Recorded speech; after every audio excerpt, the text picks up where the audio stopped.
I'd like to invite all of you to the front so that you can join us as we begin this final salon.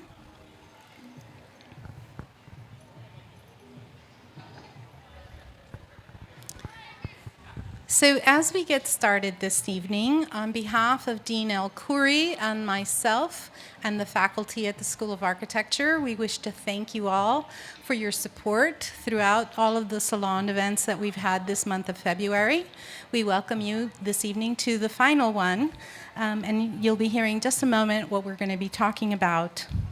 The program will be approximately a half hour long, and so we invite you during that time to kindly refrain from adding background noise because we are recording the sessions so that they will be available on our website, and any background talking makes it difficult for the tech team. So please help us by refraining from speaking during the program. We also would like to ask you all to engage with us in the conversations that we've been having. You'll see behind you a series of boards that have been put up there with the questions that were asked at the beginning of each one of the salons. The one facing us now is, of course, the question that we will be tackling this evening. We encourage all of you to please go up to those boards and thoughtfully leave with us some of your own comments, observations, reflections, so that we can continue the conversation with you as a part of that discussion. There's also interviews that are happening in the back, and so we encourage you to also partake by leaving your thoughts with us as part of those interviews. We also want to let you know that as in the prior sessions that we've had, the salon will conclude with our speakers, our panelists, our moderator, our special guest, staying behind to engage with you directly in conversations about this topic. If you want more information about the program, the MRED program itself, we encourage you to, of course, stay for conversations related to either one of those. So without further ado, I'm going to introduce this evening's moderator for the session. My colleague, Mark Troen, who teaches here at the School of Architecture, teaches graduate level courses focused on real estate, development, economics, market analysis in the MRED program, as well as co-teaching studios in the Masters of Urban Design, in the Masters of Architecture program, in the Masters of Construction Management program. In addition to lecturing at UM, he is a senior vice president of Brookwood Group. He has 30 years of real estate experience and holds expertise in all aspects of real estate investment, development, and management. He is also the lead faculty advisor for the University of Miami Real Estate Research Initiative, which you are going to hear more about in just a moment. It is now in its fourth year, if I remember correctly. That's what it says up there, right? And the students that you see here are also going to be presenting this work tomorrow when the University of Miami's Real Estate Impact Conference begins. And we welcome or invite you to join that conference by attending the conference that starts tomorrow afternoon. So we are going to start this conversation, and the question, of course, is how, in fact, in a post-pandemic world, is our real estate being impacted? And so I'm going to leave the discussion to be led now by Mark. Thank you, Mark. Great. Thank you, Sonia. It's a pleasure to being here this evening. I'm Mark Troen, as she mentioned. I appreciate the introduction. And so we have a series of slides. We have a great panel for you this evening about what you, the professional and real estate community in South Florida, think is the impact in what we hope will be, if not a post-pandemic world, then one where we have a new normal. I want to mention a shout out to our guest panelist, which is Anthony Graziano. He's the CEO of Integra Realty Resources, and he, in fact, is one of the great sponsors, and they've contributed not only to our efforts here, but have been supportive financially too as well. Anthony also is on the board for the Masters in Real Estate Development and Urbanism program, and is a fabulous contributor to what we do. I want to give a brief description of the MRED program. For those of you who are not in the program, come join us. There's a QR code there if you want to shoot your camera up to there. It actually is for our website. And the Masters in Real Estate Development program is unique in that it really is an interdisciplinary program, one whereby we really incorporate all those other aspects of real estate, planning, architecture, urban design, construction management into a cohesive whole. And I think it helps create not only the great professionals that we produce, and there are 6 of them right here who will be graduating at some point this year, but hopefully can influence what the rest of our school is doing as well. I want to give you their names, and of course, this is a document which we'll have another QR code at the end there. All of you will have access to, and of course, if you watch the video, you'll have the opportunity in a week or so to learn more about what we've done. And at the beginning of our show here is actually Patrick Jones. I'm just going to let you raise your hand so we know Patrick. Next is Omar Mehany. Then we have Michael Parrott. Then we have Garrick Donnelly, Sara Madady, and rounding out with Alvaro Otero Rodriguez. So they're going to speak with us tonight and tell us what some of the insights are from our poll. Now I want to mention once again Anthony Graziano. We all know him as Swami Graz. He is a real sage about the markets, and his input has been very valuable as well. So it's a good thing he's muted because you can't hear him right now, and that's a really important thing. So you'll get your chance as well. And so here we have the annual survey, and I thought before we get into the survey results, we'd like to tell you who we surveyed. We actually sent this out to over 1,000 people in the South Florida real estate community. Now that's a lot of folks, and in fact we got just about 200 responses, of which 140 or so are statistically valid. In other words, they actually finished the survey. Some people didn't, but most did. And while it's hard to see, we really have a really interesting and diverse set of individuals.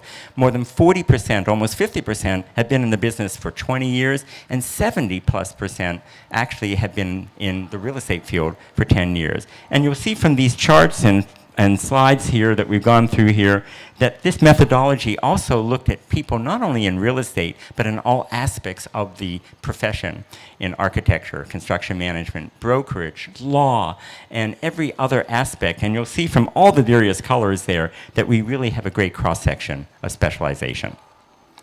So now let's talk about some of the key findings, and we'll ask our panelists here to help us learn more about what these respondents said to us in the 4th year of our survey. And here you'll see just a brief summary, and we're going to go through those items with you this evening. So I'm going to start off now and turn over this to Patrick Jones and have him tell us about the real estate market today. As of early 2022, market participants are bullish on expansion with very little concern over hypersupply or recession concerns. And this is similar to last year's results, with Miami-Dade increasing from 64 to 74%, Broward County increasing from 64 to 76%, and Palm Beach County increasing from 73 to 80%. And Palm Beach County has been the leading sentiment since 2019 as well. Thank you. Yes. So not only do we find in the real estate cycle that all 3 South Florida counties are doing well, but I think we can also learn a bit more. Patrick, you can speak to these next 2 slides about what's going on in the transaction market. So actually the real estate Omar will do it. Thank you. All right. So the real estate transaction market is a strong indicator of how well the market's performing, and actually 68% of our respondents agreed that it's a strong indicator of such metric. And what we find here, and it perhaps is no surprise for those of you who have looked at real estate, that actually the volume of transactions has skyrocketed in the last year. So in a very unique way, while we had a recession because of the pandemic, the real estate markets actually have performed very well. And some of you may know multifamily product, single-family product. You've heard about price rises. This really is reflective of that kind of data in the transaction world. So let's now turn to drivers of commercial strength and talk a little bit further with Omar about that. So supply and demand balance, new users to the market, and economic activity have continued to top the ranks for the drivers for the 3rd year in a row. Meanwhile, access to debt has actually jumped from being 7th to being 5th indicating the high impact of and high importance of cheap and available financing for the real estate market. Meanwhile, on the other hand, the macroeconomic activity have dropped from the 5th rank to the 7th rank, indicating that the South Florida market is now more resilient to the impact of external factors and macro factors. Great, thank you, Omar. And let me mention that it's the student team which started this effort 5 months ago, and they're the ones who put these questions together and designed the survey so that our respondents could give us their feeling for the marketplace. Now, I want to mention one other item too. Many people say, well, we know what attracts investment, but of course we have factors that deter investment as well. And it should be no surprise on the far left-hand side here, it's high land prices, expensive land prices, and availability of people who are able to work, which can be a real deterrent even here in South Florida. Let's turn to the direction of the South Florida real estate market. And now let's turn to Michael Parrott. Our survey results indicated that the respondents of the survey think that South Florida and the volume of the commercial real estate transactions in Florida are a great indicator for the overall health of the commercial real estate market in general, as well as where it's headed. Similar to last year's results, this year it was an overwhelming response that strong real estate transaction volume is a good proxy for a bullish market. This year's survey indicated that 68% of respondents believe that this is true, and only 9% of respondents believe this to be false. Great. Well, thank you. And you'll see we have a number of different charts here, and the idea is to understand what is really driving investor-buyer behavior, for example.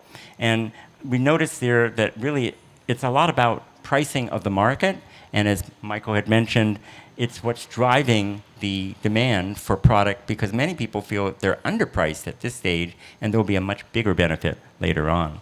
Let's turn to Garrick, and he can talk to us about preferences and what's going on in what we'll call our urban-suburban divide. Yeah, so I think a big question during COVID was, is the city dead? Are people just going to go to the suburbs and stay out there forever? Well, our survey indicates the city is not dead. Remember, there's leasing brokers and developers who took this survey, and they believe that in the next 3 to 5 years that urban investment and urban real estate is going to be a strong driver of growth. And then when we go to the next slide, we're going to see that, well, what are the suburbs going to do? The suburbs, what's going to be the preferred type of suburb? Is it going to be single-family houses, kind of all separated from shops? And our survey overwhelmingly said that people would prefer, high-density, near shops, walkable suburbs. So the city's not dead, and the city's almost coming out to the suburbs in terms of, what type of product we're. So that's a really good observation that we find here, and I think it's really interesting for those of you who are on the planning and design side that the preference is for these walkable communities. And looking at what the market wants also gives us a feel for what it is that we can deliver. So Garrick, why don't you continue with some other information about what's going on in the market? Sure. So a lot of people said, well, office is dead, and we found that, what are tenants going to do when their leases are up? And with our survey, we found that most tenants are probably going to stay in the same location. It's the old adage in real estate, location, location, location. But we did find that these tenants would probably reduce their square footage needs. It's a hybrid work environment that's coming along, and as more companies move down to South Florida, commercial space is going to increase in price, and so a lot of professionals believe that people are going to stay where they are, but they're going to reduce their square footage size because of this hybrid work environment. So what's interesting about that, if I may add, is that the fact that people are not leaving the offices. And so while we may still have this hybrid environment where they may not show up, there's a real demand still for leasing that space, and I think the migration to South Florida is going to reinforce that as well. But let's move on. Actually, Sara, why don't you help us understand, with the influence of COVID, the prospects of how we use our real estate and how we evaluate it have changed as well. Tell us about that. So about 60% of our respondents believe that COVID accelerated the deployment of prop tech in their industry. The top 2 uses of prop tech, they believe the primary one was to increase property performance, and the second being to the measurement and collection of data for ESG, the environmental, social, and governance. Well, thank you. And in fact, it's really interesting as we look at the influence of technology and is what we call prop tech, which asset classes really will be the ones that will benefit from that? Do you want to talk a little bit further about that? ESG. So the asset class is really multifamily office and others, but let's see what that means. It's not just simply about the asset class, but what drives investment in those asset classes. So if Alvaro could speak to us about not only the use of PropTech, but what it is that is driving the PropTech decisions. So we decided to introduce the ESG ESG concept in real estate. Most of respondents say ESG plays an increased role in the real estate practice. It is mainly used in order to secure approval for new developments. In addition, it is also for overall business strategy, secure new clients, and maintain current client relationships. However, despite early indications that suggest that ESG could impact future capital allocation or investment decisions, according to the respondents, ESG is less important in this matter in order for raising capital. So thank you. So it's really all about getting the deal done. So getting that development approval and using whatever tools are available, such as ESG, the good prop tech as well, is important. So that really summarizes our survey. And I'm going to switch to a slide here at the end while I ask our guests, panelists, which is Swami Graz, to really begin to tell us too. He's been in the markets for how many years? 30 years. And so he sees trends, and I think it'd be really interesting to have that perspective. While we've been doing this for 4 years, his insights will actually, I think, give us a great way to put this in context. So I'd like to hear what you have to say about this year's survey. Thank you very much, and thank you everybody for coming tonight and listening to sort of an economic presentation at the School of Architecture. I know that that's not always the most popular School of Architecture topic is to talk about investment and money, but thank you for being here. I do want to say too that this scan is not a Coinbase scam. It's not going to crash the Miami servers. We're going to be fine if you guys scan this to learn more about the program and also to download the report. What's happening in the market? So there's a ton of money in the marketplace right now throughout the United States. There's plenty of equity and there's a lot of cheap debt. And so what's been happening really over the last 2 years since COVID induced a lot of stimulus, that stimulus came to the market. It created a large supply of capital into the marketplace. It stabilized the economy. It was critical. I'm not criticizing the stimulus, but the effect of the stimulus was it grew the amount of money in the marketplace, and people need to take their money and put it in a store of value. Right, so where do they store their money? They store their money in the stock market, or they store their money in real estate, residential, or commercial. And so a lot of the sentiment here is really interesting because the backdrop of this survey is tied to how people feel about how the real estate market is doing. And the answer is, in 2019, there were a lot of people, especially if you saw the 2019 results, saying, hey, maybe a recession's coming. When's a recession coming? We've been on a good run for a really long time, and we're pretty sure maybe a recession's going to be here tomorrow. And that never materialized. And then COVID happened, and everybody said, oh, COVID, that's it. This is going to send us into a spiral. We're going to be doomed. Everything's going to fail. People are going to go out of business. Nobody's going to be able to work. Productivity's going to be terrible. And it never happened. And so now to see the sentiment turn where people in 2019 were worried about a recession, and in 2022, they're saying, buy, trade, let's go, let's continue to invest. It's a remarkable turnaround. And the fact that, I got the pleasure to work with the students, but also year over year to watch this sentiment survey evolve. It's a very interesting tool to sort of take the pulse of the market on an annual basis and understand. But the backdrop right now is there is a lot of money in the market, but there are also a lot of concerns about what's going to happen to interest rates. What's the impact of inflation? How is that going to play out? What happens if interest rates go up and there's not as much debt capital available for real estate? So everybody's really optimistic right now based on where things were. We did the survey in December, January was our survey date. It'll be interesting. The Fed governors will meet next month and determine the fate of the Fed funds rate. A lot of Ukraine is happening. There are just a lot of things happening right now that could change sentiment, but it's nice that we take this snapshot, and I think it's really been a credit to the students for the work that they did. It's a lot of work, and I want to congratulate them on a job well done. Thank you for being here. Well, thank you, Graz, and by all means, I think the students deserve a round of applause for their efforts as well.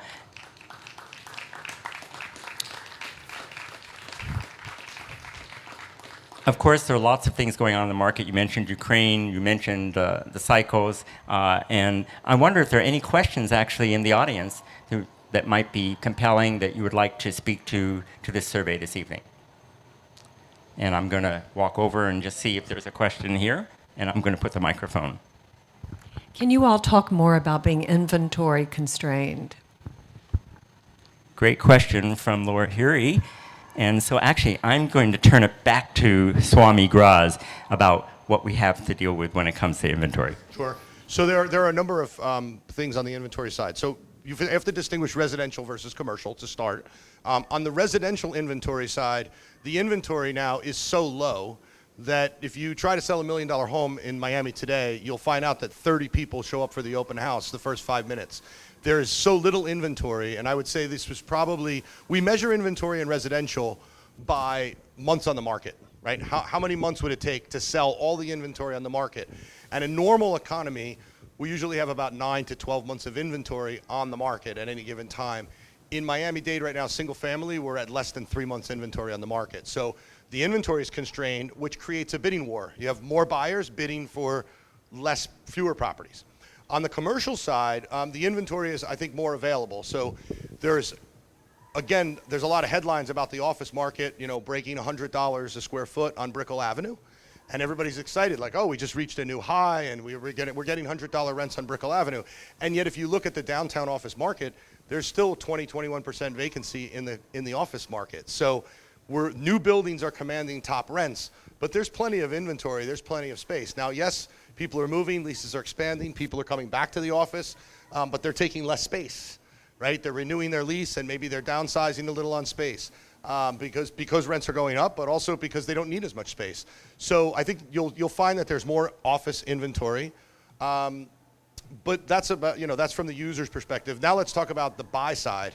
If you're an institutional investor and you're going to invest in South Florida, there's a lot of activity right now. You're in bidding against 10 or 12 or 15 buyers on assets over 25 million. It's very competitive. I mean, the deal makers talk about winning the asset. Right now, that's how short the inventory is. And in the apartment market, I can tell you, if you talk to the leading brokers in the multifamily market, they'll tell you most multifamily deals in the $25 to $100 million range have 20, 30, 40 offers on bid day. They're sorting through that many. So it's a frenzied market. And what I will tell you is when that happens, that usually leads to big price increases, right? And those big price increases, if everything doesn't lay out perfectly, sometimes that comes back to bite us. The buyers today have to be very smart and very careful. A lot of people who are buying multifamily today think, well, I'm going to buy it today and rents are going to grow 10% a year for the next 5 years. And if that doesn't happen, they're upside down. So we've talked about it internally. Our report this year says we're at a crossroads where you have to exercise good due diligence and reasonable caution. This is a dangerous time in the marketplace. And if you're going out into the world to get a job, the job market right now is fantastic. But do your due diligence on your employers, because there are a lot of folks that you're going to want to look at their longevity too. But the supply right now is very constrained. Thanks for the question. Are there any other questions that might be compelling? Yes, thanks. I'm going to bring my mic over here to this gentleman. Hello. I work with developers, and I usually make a presentation to the effect that you can build this for this much and sell it for that much and make some money. In fact, pretty good money. But there's all this secret stuff going on and behind it. Depreciation, appreciation, ongoing cash flow, etc., that I find very difficult to understand, but kills the simple, my father was a developer, and he would actually make things that people wanted, he would sell it for a profit. And somehow, that's almost irrelevant. It's some kind of deal, financialization of the deal. Do you think that, well, I don't know what the question is, except it's extremely confusing to me, that the old kicking the tires seems to be completely off the table now. Thank you, Andres Troen, and he's not only very knowledgeable in real estate, they design fabulous communities as well. So I'm going to give Graz one more opportunity to speak to that. So this is a great point. The real estate, you could say it's evolved, or you can say it's matured, or you can say it's completely gone off the rails and the financial engineering is at a rate where everything is so finely tuned that one minor thing, the wheels come off the car. It's like you can have a car that drives really well, but when you make a high performance car and you tune it exactly to the last millimeter, any little thing, the car blows apart. The financial engineering that you're talking about, this sort of opaque master of the universe background, how do I securitize the deal and float the debt and bring it to Wall Street and raise a fund and all of that kind of stuff that takes away from the basic economics of, I'm going to build it for $5 million, I'm going to sell it for $6 million, and that amount of profit suits me for a year's worth of work, right? That was the old way that you did things. A lot of that, in my view, is because of the institutionalization. We're raising so much money on Wall Street. We're syndicating, where partners get together and say, okay, I'm the general partner, and I'm going to raise money from all of you, and then I'm in charge of the investment. All of that financial gearing is meant to provide leverage. It's meant to enhance the return to equity, so that I put money in, I put as least amount of money in as investor in equity, and I engineer the debt so that I have as little liability as possible. I have the most flexibility, and I have the most cash flow. It's gotten a little bit out of hand, there's no question. And certainly in the last downturn, in the last recession, the Great Recession, 2008, 9, and 10, a lot of that was foundationally the problem, right? The banks were lending the money, but then they would take the loans that they did and they would wrap them up and they would sell them on Wall Street. So they stopped caring about the quality of the loan. They stopped looking at the asset, because as far as they were concerned, they were only going to hold the loan in their books for 30 or 60 days, and then they sold it to Wall Street. And the folks on Wall Street were like, well, this is great because we're recycling this money and we're making fees. And so everybody started doing it. And then one day they all woke up and they realized, no one's really kind of looked at this real estate in a while, and this stuff's really junky. The values are bad, the things are upside down. So all of that sort of catches up to you. I think today this is more about, there's more equity in the market today than there was in 08 and 09. The debt's available, which is good. Some of the debt is engineered. We call it structured finance, right? You can put various layers of debt on. But aside from the details, there's just more equity in the marketplace today. I don't know that we ever get back to the days where you make it for $1 and sell it for 10, and a 10% profit's good enough, right? But I wish. Great. So I think we're running out of time, in fact. Do we have a few more minutes? Because I'm going to look for Sonia. Are there any other questions? Because I think Andres has one more response to that. Oh, okay. Over here. Great. Thank you. Hi. Thank you. I just read about 3 days ago that the investors buying properties in Wall Street have increased about 20%. And I am worried about that. So I think the article you're referencing had to do with residential real estate. The Wall Street, they call them, you sort of say the Wall Street investors. What it really is these are private equity funds that they raise their money on Wall Street, but they're really, like, you've heard the names Blackstone Group, right? Blackstone, and there are others, big funds, Bain Capital and so forth. What they do is they raise money on Wall Street, hundreds of millions, sometimes billions of dollars, and then they're charged with putting that money and investing it in real estate. And they've realized, and this is to Andre's point before, they've realized now that residential real estate, although quickly escalating in price, there's a shortage. And when there's a shortage of residential real estate, it's very difficult to cure that shortage because it takes a long time to develop, takes a long time to get approvals, then you have to build it, and right now if you're trying to build, your windows are still on the ship somewhere that you ordered 6 months ago. So creating new supply takes a long time, and so they're basically betting on, hey, I can buy this and rent it, and they're getting cheap money because it's equity, they're raising it on Wall Street, and they're coming. They say now that in most residential markets in the US, 15 to 20% of the residential trades are done with institutional money. I will say this, though. That's a little skewed, so don't be too worried.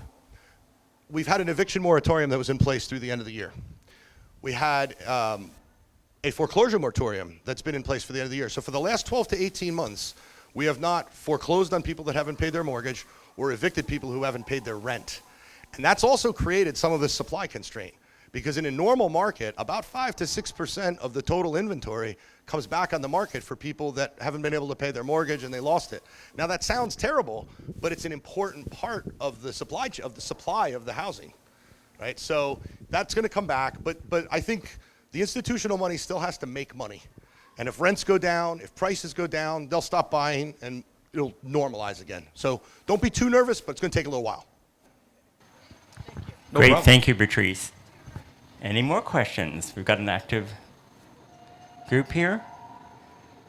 I'm going to turn it back over. It's probably a joint question because we are designers and architects. What do you think are new design opportunities? We know that adaptive reuse of commercial ain't that easy into residential and... Well, I was looking at what Warren Buffett's doing, and he's buying every mobile home factory he can get hold of. And so, of course, I became interested in that. And this is what I found, that you can get a mobile home at the factory door for $60 a square foot all over America, not just in Miami, which is a special exotic condition, 60 a foot. And in every other market, the least cost to build is 140. So there's actually a gap of $80 a square foot that no market in the world is providing. 60, 140, what about that market of 80? And what would happen, I'm hypothesizing, that if, for example, you spend an extra 40, so instead of a $60 square foot mobile home, you have a $100 square foot mobile home, which, by the way, is a Taj Mahal, you're still 40 under market. Do you think he knows something we don't? There's no question in my mind that Warren Buffett knows a lot of things that we don't. But I have to tell those of you that are younger in the audience, I have to tell you this is very surreal for me to have Andreas Duani asking me questions about the fate of the residential market. When I went to school here, I graduated in '92. I think you won your awards for Seaside shortly within the next few years. So it's interesting to be having this conversation in front of all of you. Let me say this. There is no market in the United States that doesn't have an affordable housing problem. Start there. And when I say an affordable housing problem, I'm not talking about housing the homeless. I'm talking about housing people that make the median income in your community. Every single town in America has the problem. The regime of how you get approvals is so complicated, it adds 15 to 20% to the cost of a home. Now, I want to preface that to say, when you're building a high-rise in downtown Miami, the complexity of the approvals is non-issue. Of course they're going to be complex. You're building an 80-story building. I'm talking about people that are building 2, 3-story block buildings in suburban communities on normal streets with water and sewer. It should not take 2 years. Why does it take 2 years? Because the existing people in the residential communities resist that type of development. So the biggest hurdle, if we could produce housing for $60 to $80 a square foot, and we could actually add design elements, which you talked about, and I'll tell you what the design elements that sell. This type of environment where you have a courtyard and a bunch of tiny homes and an area with a fire pit that everybody can use, you create what people want, which is an area to gather and an area to have private space. The world will beat down your door. The problem is finding the land to put it on and getting the community to accept that type of development. Because when you're a homeowner in a town and you feel like, all right, you're in town, your initial reaction is, well, I don't want those people that have less expensive housing in my town because it's going to bring down the value of my home. So some of this, we have to convince ourselves that this is not going to wreck your school. It's not going to wreck your community. It's, in fact, a part of a natural, healthy ecosystem to have different priced homes within every single community around the United States. And as a society, when we get there, the cost of housing will go down. And until we get there, the cost of housing will not be able to go down. Now, Warren's betting on taking those mobile homes, buying existing mobile home parks, and making them what they call build to rent. I'm going to sell you the unit, you're going to put it on a pad, and you're going to pay me land rent. And in the financial engineering world we were talking about before, those guys make a fortune. Because once you buy an $80,000 home and you put it on a pad, you're not going to miss the $400, $500, $600, $100 a month rent payment. Right? You're going to pay that rent because you don't want to lose that home. And we call it a mobile home. It's not really movable. They put it on a pad. They tie in the water and sewer and the electric and all that. So it's there, but you don't own the land. And so I would say the revolutions that have to happen here in our mind, in our politics, is a social revolution of our people to say, if we want affordable housing, we have to be prepared to accept it in every community. and we have to be prepared to fund it. And I think if we hit a tough spot in the economy, that's where we should put our effort. We should really put our effort into creating, when you look at what Levitt did, when after World War II, we had a massive shortage of housing, World War II veterans were coming home, families were expanding. The creation of Levittown was revolutionary because they created stock tract homes, not great design, not high design, but at the time, bigger, suburban, in nice areas, and everybody came home for the war and they could get a low interest mortgage and they could get a really good place to live for their family. Took off. And everybody started doing it around the country. The big developers today, Lennar, KB Homes, all of these developers, they stole that business model. I would love it if everybody would steal Buffett's business model, make the homes smaller, more affordable, lesser cost, get the right site. We would solve a lot of social issues in the United States if we could get that done. I applaud the question. Great question. And in fact, for those of you, when you do look at the QR code and you look at this year's survey, last year, our survey actually was on housing affordability. And it addressed many of these issues. And as Swami Graj just mentioned, there's a challenge with what we'll call the NIMBYism in our communities. But there are ways to get around that. And hopefully, those of you out here in our audience will be the ones who will provide us the solutions to those problems. So thank you very much. Once again, another round of applause for these great students. They sparked this entire conversation, and I'll turn it back over to Sonia. Thank you, Mark. Great leadership. Thank you to our special guests and to our panelists for thought-provoking conversations that we hope will continue with the audience members. I want to take this opportunity to thank all of you for being here this evening, in particular the faculty members that have been here throughout. Our students that have been attending all of these, we thank you. Our alums that are in the audience, thank you all. We do appreciate your support, and we hope that you have found these of interest, and that next year when we come back, I think in February of next year, we'll have the second Salon series where we will be focusing on labs and possibly the Center for Urban and Community Design as well. In the meantime, we ask you to, be a part of the conversations that we're having here at the School of Architecture every week. That includes our Technoglass series, which I see Joe Lemire here in the front, and he has crafted a beautiful series for us. There's an event coming up in 2 weeks, and we encourage you to participate in the Technoglass series, where we have international leaders that come and talk to us. You can join those via Zoom or in person here at the school. And then in the fall, my colleague Jaime Correa organizes the lunchtime chats, and those are for local leaders that have interesting projects or research initiatives going on. So we really want you to be a part of our School of Architecture community throughout the entire year.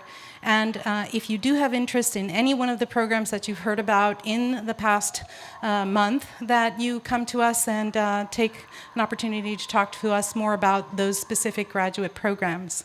So the only thing I have left to say is to thank those that made all of this possible. That starts with Madeline Lee, who's been our project manager.